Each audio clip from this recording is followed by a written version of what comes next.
Айқайсамды еркек деген сөздің шығу тарихынан бастайық. Бұл ерке деген сөзден шыққан екен.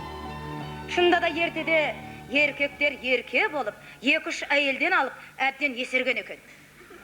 Сонан әйелдер қауымы жиналып, құрылтай шақырып, оларға ерке деген сөзге «к» әрпін қосып, еркек деп атандырып жіберді.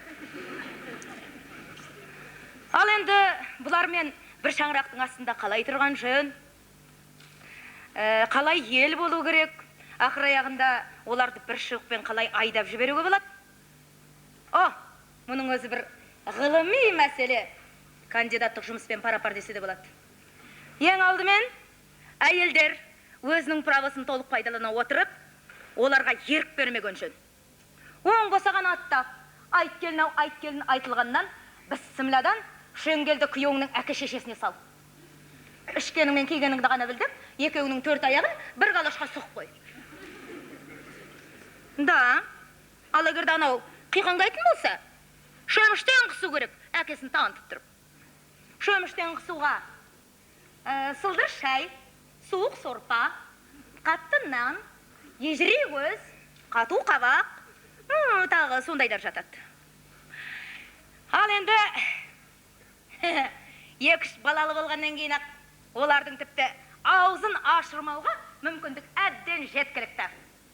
Осыйдан қубасын кетесің, дүние малжын менде қалады деп ғайбат айтсаң, белден соққан жыландай қираң ете қалады. Егерде ол қираң етпей, ежірейсе, сен ажырай. Ол ажырайса, сен бажырая қал. Осаған жүдірін түйсе, сен қолыңа оқтау ал.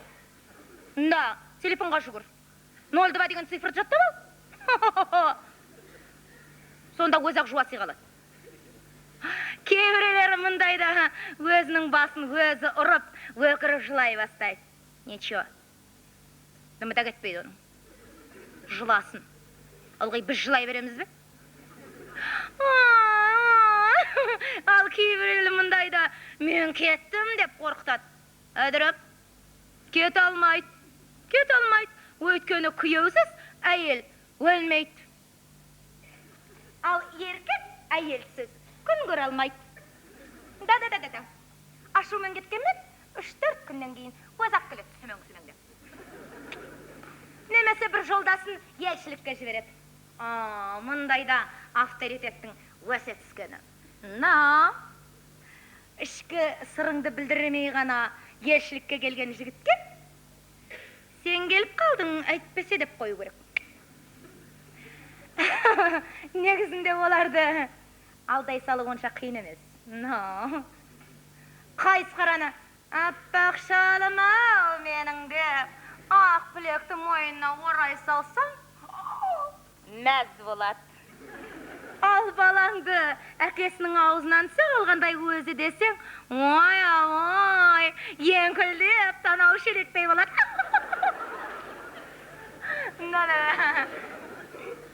Олай құстарды енді ылғай бұлай төмпештей бергенше анда-санда маңдайынан сипап, өтірік күліп, бауырыңа қысып қойғанда терс емес. Да.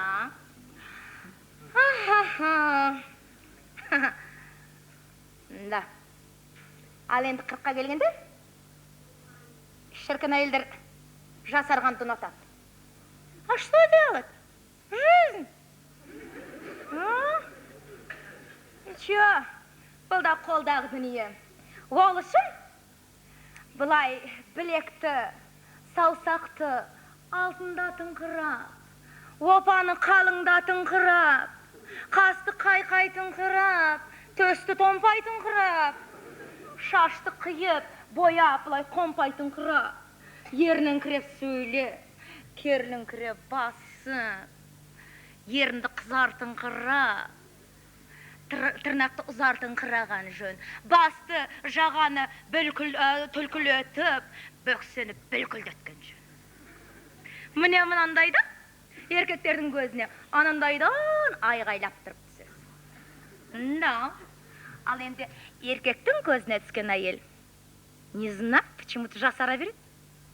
Ал сен жасарған сайын, күйеуіңнің жаны мұрнының ұшында жүреді.